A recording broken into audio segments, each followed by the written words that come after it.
biasa. Nah, ini akan kita jawab nanti bagaimana pandangan dakwah yang oleh sebagian orang sebagai Wahabi, atau dan pada hakikatnya bukan dakwah Wahabi, dan karena ulama Wahabi yang mereka katakan ulama Wahabi tidak pernah mengatakan dakwah mereka tidak Wahabi. Karena muncul isu Wahabi ini pertama adalah dari yaitu kerasa Inggris ketika kaum muslimin di India berusaha untuk membebaskan dari penjajahan Inggris, atau itu penamaan terhadap dakwah yang berjuang ya waktu itu melawan penjajahan di India.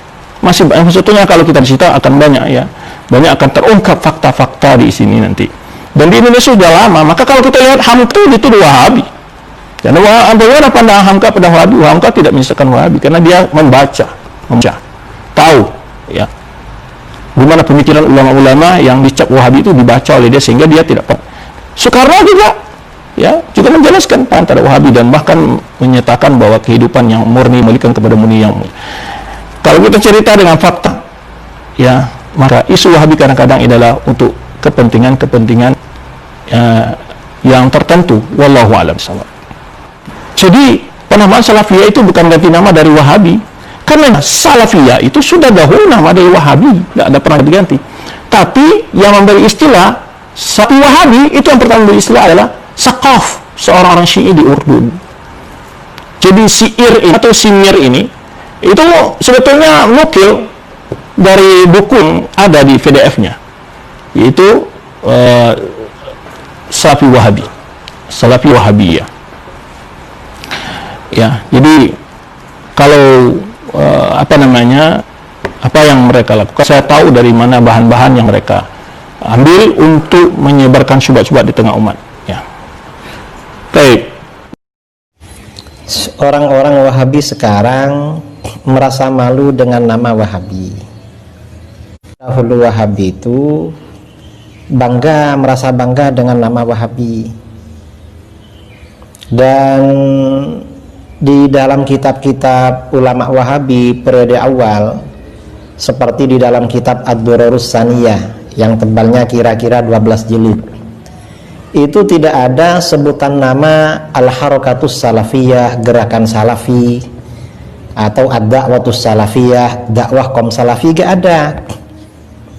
Yang ada justru Wahabi. Dan Wahabi ini tidak hanya diucapkan oleh orang-orang di luar Wahabi.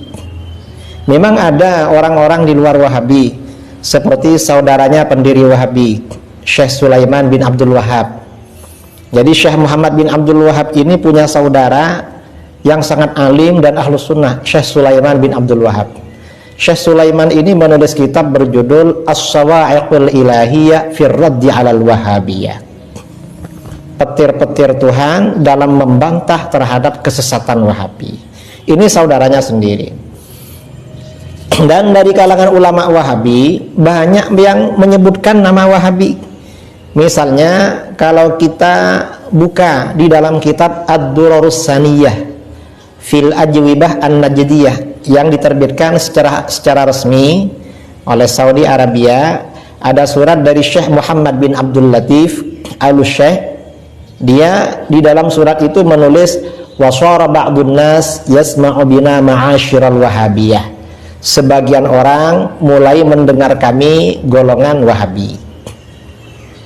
Artinya golongan Wahabi itu hal yang biasa, dan ada beberapa jilid ya, beberapa halaman di dalam kitab Ad-Durarus Saniyah yang memang menyebut nama Wahabi tanpa rasa malu. Bahkan ulama Wahabi periode awal berdirinya kerajaan Saudi, Syekh Sulaiman bin Sahman, menulis kitab khusus berjudul Al-Hadiyatus Saniyah wa Tuhfatul Wahabiyah An-Najdiyah. Hadiah yang luhur dan anugerah Wahabi, dan anugerah Wahabi dari Najd. Nah, ini artinya apa? Menurut Syekh Sulaiman bin Sahman, Wahabi ini merupakan hadiah yang luhur dan anugerah yang luar biasa. Itu lama dulu. Bahkan Syekh bin Baz, ini kita buka ya, Syekh bin Baz ini punya kitab Majmu' Fatawa wa Maqalat Mutanawwi'ah, karangan Syekh bin Baz. Pada juz 9 halaman 230 ada tulisan Al-Wahabiyah mansubatun ila Syekh Al-Imam Muhammad bin Abdul Wahab. Wahabi ini dinisbatkan kepada Syekh Imam Muhammad bin Abdul Wahab, dan beliau tidak merasa malu, tidak merasa minder dengan nama Wahabi. Bahkan di dalam fatwa beliau yang diposting, dirilis di webnya, di Binbas, org, itu ada pernyataan dari Syekh Binbas ya, bahwa ketika beliau ditanya tentang Wahabi, maka beliau menjawab tentang Wahabi ini, kata beliau, hadza laqabun masyhur. Wahabi ini adalah julukan yang terkenal. Jadi Wahabi ini julukan yang terkenal. Kemudian wa huwa laqabun syarifun azim. Wahabi ini julukan yang mulia dan agung. Jadi Syekh bin Bas ini menganggap Wahabi ini julukan yang mulia dan agung.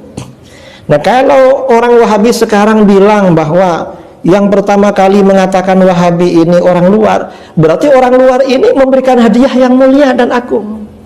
Karenanya jangan malu. Jangan malu dengan pakai nama Wahabi, dan jangan buat-buat yang bikin ini orang Inggris, orang India, atau orang mana. Jangan, karena di kitab Anda sendiri ada. Dan itu julukan agung, kata Syekh bin Bas.